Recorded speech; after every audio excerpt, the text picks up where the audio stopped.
4h20. C'est l'heure qu'il était quand j'ai ouvert les yeux sur cette nouvelle journée. Un rapide petit-déj et nous voilà partis pour un tour en ballon depuis Châteaudet à une petite heure de route de la maison. Il fait grand beau. Le soleil qui se lève crée des couleurs magnifiques dans le ciel et dans ma tête, c'est...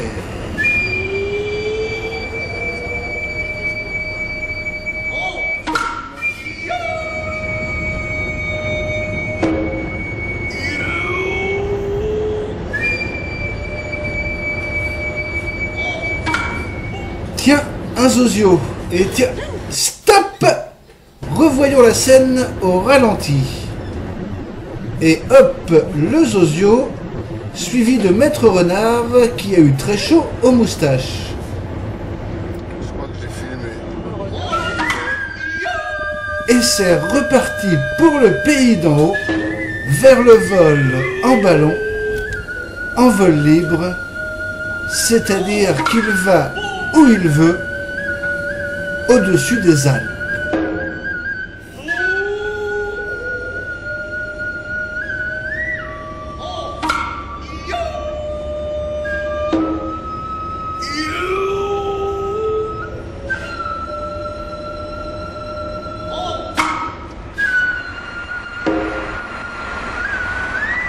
C'est-à-dire qu'il va où il veut, au-dessus des Alpes.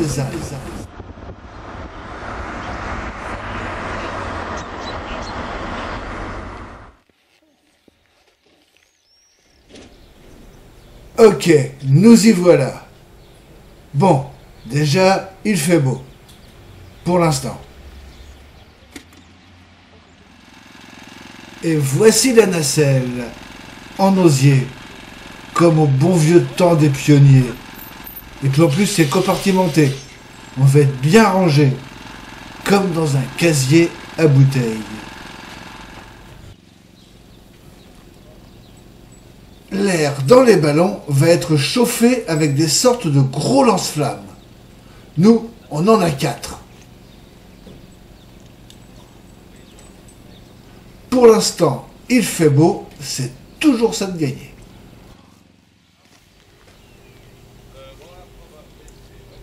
Maintenant, il faut déplier le ballon et commencer le gonflage avec un gros et bruyant ventilateur.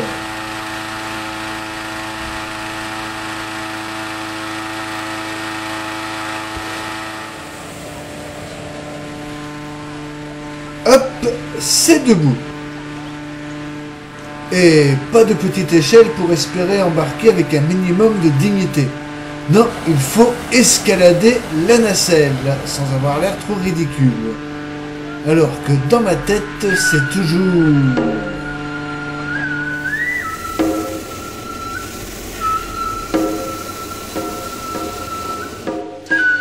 Ça y est, on décolle. Et déjà des instructions.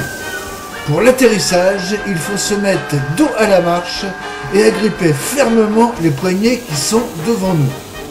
Ah ben, ça promet.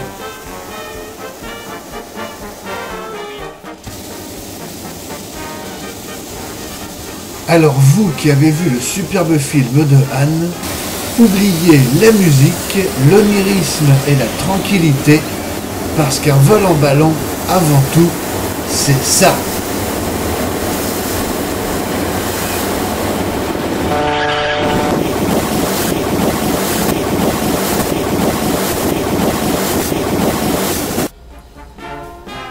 Et on finit par arriver à 2800 mètres par rapport au niveau de la mer, c'est-à-dire presque 2 km au-dessus du sol.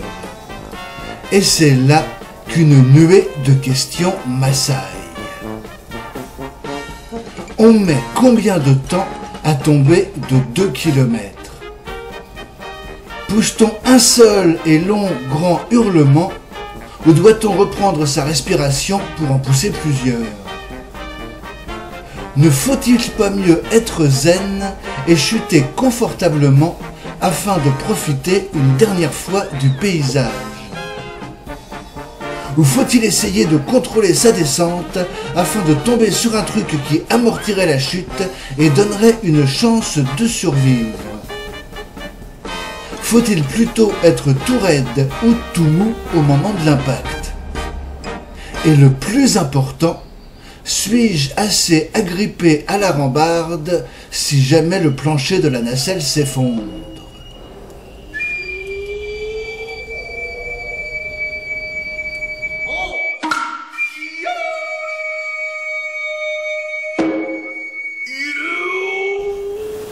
Sans oublier les lance-flammes qui nous donnent régulièrement un grand coup de chaud derrière les oreilles.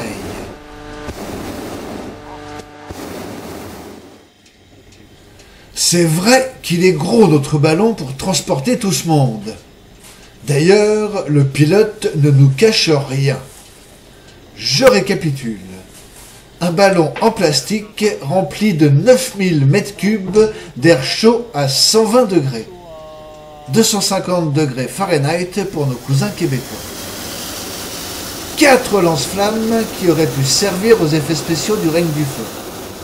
12 humains et des bouteilles de gaz bien rangées dans un panier en rotin. Alors moi je filme le plus possible en me disant qu'en cas d'accident, les enquêteurs pourront reconstituer le fil des événements. Je suis la boîte noire de l'appareil.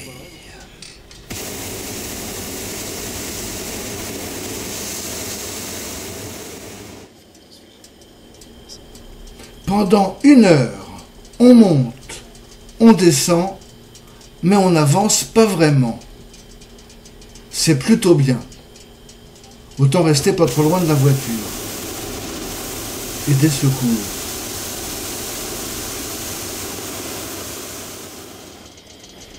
Les autres ballons suivent leur propre destinée, tout en s'échangeant des messages radio sur les différents courants aériens dont ils sont les victimes plus ou moins consentantes. 7 km/h et puis je fais du 8 degrés à peu près. Ah ok, merci, c'est nickel. D'ailleurs, il y en a un qui vient de se poser. Vu que j'ai un super zoom, j'aimerais vérifier quelque chose.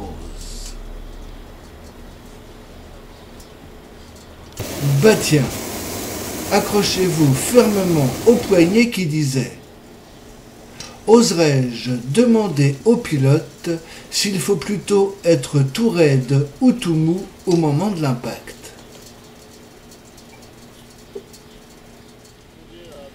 Le sol approche. Je n'arrive pas encore à me décider si je dois m'en réjouir ou me préparer à l'événement qui se précise de plus en plus, le contact entre le sol et la nacelle. Bon, je dois ranger la caméra, regarder vers l'arrière en m'agrippant fermement au poignet.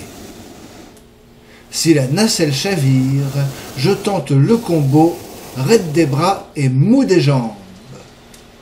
Adieu. Adieu. Adieu.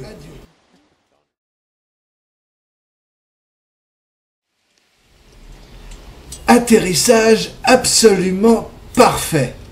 À peine une petite secousse et nous étions posés. Là, c'est Anne qui filme et là-bas, c'est moi qui dois tirer sur la corde pour éviter que le ballon y tombe sur les brûleurs. Les passagers sont descendus petit à petit pour pas que le ballon y remonte et nous avons même réussi à poser directement la nacelle sur la remorque.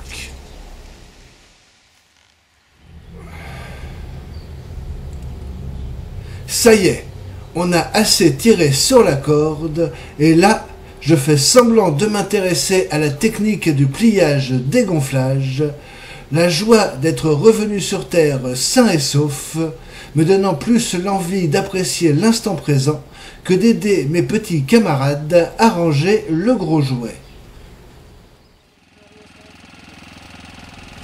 Une fois le ballon rangé dans son sac, nous avons eu le droit à une tournée de blanc avec des tucs et une médaille. Maintenant, je peux le dire, ça valait vraiment le coup de se lever à 4h20 du matin. Ce fut vraiment un voyage en ballon inoubliable.